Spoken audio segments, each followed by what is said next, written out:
সাতক্ষীরার ব্রহ্মরাজপুর ইউনিয়নে মানব পাচার প্রতিরোধ ও নিরাপদ অভিবাসন নিশ্চিত করতে মানব পাচার প্রতিরোধ এবং নিরাপদ অভিবাসন তথ্য কর্নার উদ্বোধন করা হয়েছে।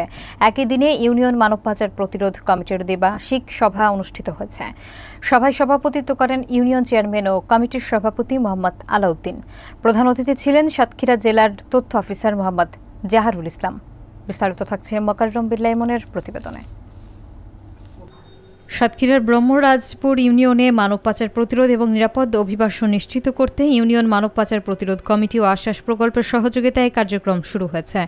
মঙ্গলবার ইউনিয়ন পরিষদের হলরুমে অনুষ্ঠিত দ্বিমাসিক সভায় পাচার থেকে রক্ষা পেয়েছে এমন পুরুষ ও মহিলাদের সচেতনতা বৃদ্ধির পাশাপাশি মানব পাচার প্রতিরোধ বিষয়ক আলোচনা অনুষ্ঠিত হয়। সভায় সভাপতিত্ব করেন চেয়ারম্যান ও কমিটির সভাপতি মোহাম্মদ আলাউদ্দিন এবং প্রধান অতিথি ছিলেন সাতক্ষীরা জেলার তথ্য অফিসার মোহাম্মদ জাহারুল ইসলাম।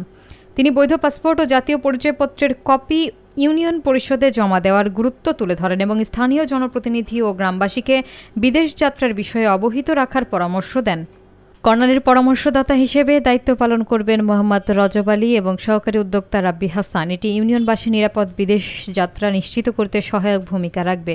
অনুষ্ঠানে ইউনিয়ন সচিব, ইউপি সদস্যবৃন্দ, আশ্বাস প্রকল্প এবং অন্যান্য গণ্যমান্য ব্যক্তি উপস্থিত ছিলেন।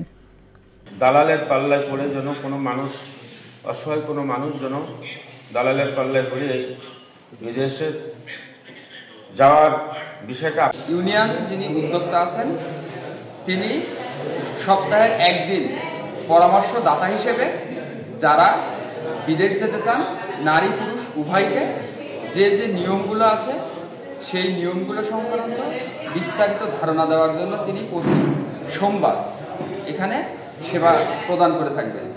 একটা মানুষ কিভাবে ভালোভাবে বা স্বচ্ছতার সহিত বিদেশে গমন করতে পারবে, বিদেশে গিয়ে ভালোভাবে কাজ করবে, সঠিক নিয়ম অনুযায়ী এক কথায় বিদেশে যাওয়া এবং পাচারের অন্তর্ভুক্ত যেন না হয় বা পাচার থেকে যেন প্রতিরোধ হতে পারে সেই সম্পর্কিত সেবা প্রদান করার লক্ষ্যে এই কর্নারটি স্থাপন করা হয়েছে। বিদেশ গমনেচ্ছু যারা আছে তারা এখান থেকে বিভিন্ন তথ্য সেবা পাবে।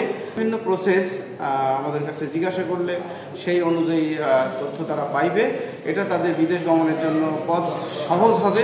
নিয়মটা হচ্ছে যে একজন তো বিদেশে যাবে, যাওয়ার একটা বৈধ পাসপোর্ট করবে, সে মেম্বার সাহেবকে জানাবে, সে দুটো অ্যাকাউন্ট করবে, সে চেয়ারম্যান সাহেবকে জানাবে, সবাইকে জানানো যাবে। পাসপোর্টের কপি পরিষদেও জমা দিয়ে দিতে। তাহলে ওই লোকটা যদি মারা যায় বা ওই লোকটা যদি কোনো সমস্যা হয় তাহলে কি আর কোনো তার সমস্যা থাকবে?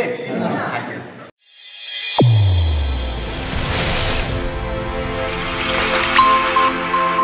চ্যানেল A1 হৃদয় রেসপন্স।